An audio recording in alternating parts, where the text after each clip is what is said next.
मैत्रिणींनो, ओवी किचनमध्ये आपलं स्वागत आहे। मी शुभदा। आज आपण बनवणार आहे भिजवलेल्या वाटाण्याची अशी झणझणीत उसळ, थोडी रस्सा टाकून केलेली अशी ती उसळ। तर त्यासाठी आपण काय लागतं साहित्य ते पाहूया। हे वाळलेले वाटाणे ते रात्रभर मी गार पाण्यात भिजवून घेतले आणि आता 4 शिट्ट्या काढून घेतल्या त्याच्या।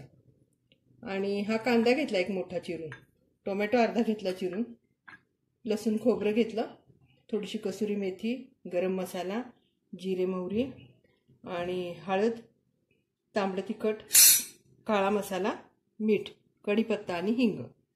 आणि आपल्याला फोडणीसाठी तेल लागेल। आपण कढई गरम करायला ठेवली आहे। कढईत आपण 2 पळ्या तेल घालून घेऊया।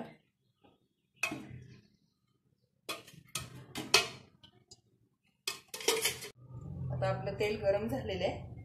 तर आपण पहिली मोहरी घालून घेऊया। मोहरी तडतडली की आपण जिरे घालून घेऊया अर्धा चमचा।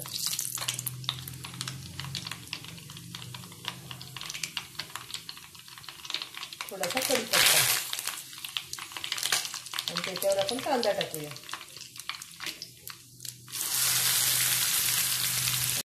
कांदा छान गुलाबी मऊ होईपर्यंत छान परतूया।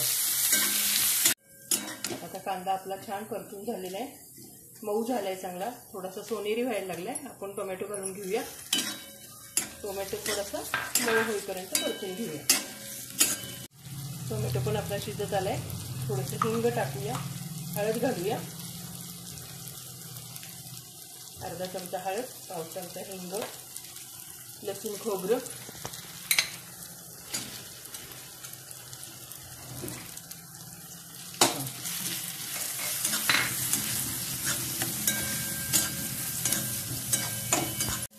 जर आपण लसूण खोबरं घातलं म्हणजे अंगापुरता रस्सा करता येतो। जास्त आपल्याला पातळ करायचं नाही, जास्त घट्टही ठेवायचं नाही। थोडंसं तांबडं तिखट टाकून घेऊ आपण आणि मग काळं तिखट टाकू।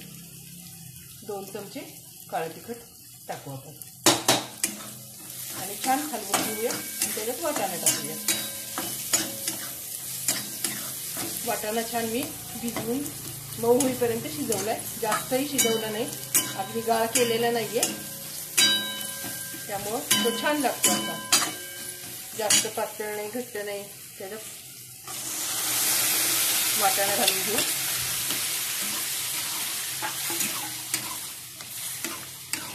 आता त्याच्यात थोडंसं आपण गरम मसाला घालूया आणि मीठ घालूया।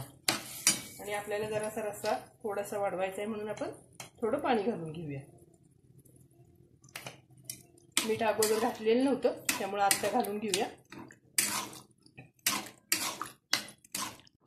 अशा आपण ओल्या वाटाण्याची सुद्धा उसळ करू शकतो, पण त्याची ग्रेव्ही थोडीशी वेगळी असते, ही ग्रेव्ही वेगळी असते। ह्याला म्हणजे आपण लसूण खोबरं वगैरे घातलं तरी चालतं।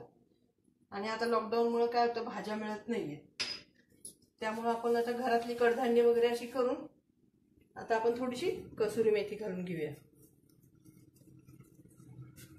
आणि थोडंसं तुम्हाला आवडत असेल तर गूळ घाला, मला आवडतो म्हणून थोडासा गूळ घालून घ्यायचा आणि पाणी घालायचं आहे आपल्याला जरासं। आता थोडंसं आपण पाणी घालूया, ते आटल्यावर घट्ट होतं, त्यामुळे थोडंसं आपण पाणी घालून घेऊया। आता उकळी आणायची आणि मग भाजी सर्व करायची। थोडीशी धने जिऱ्याची पावडर घालूया आपण।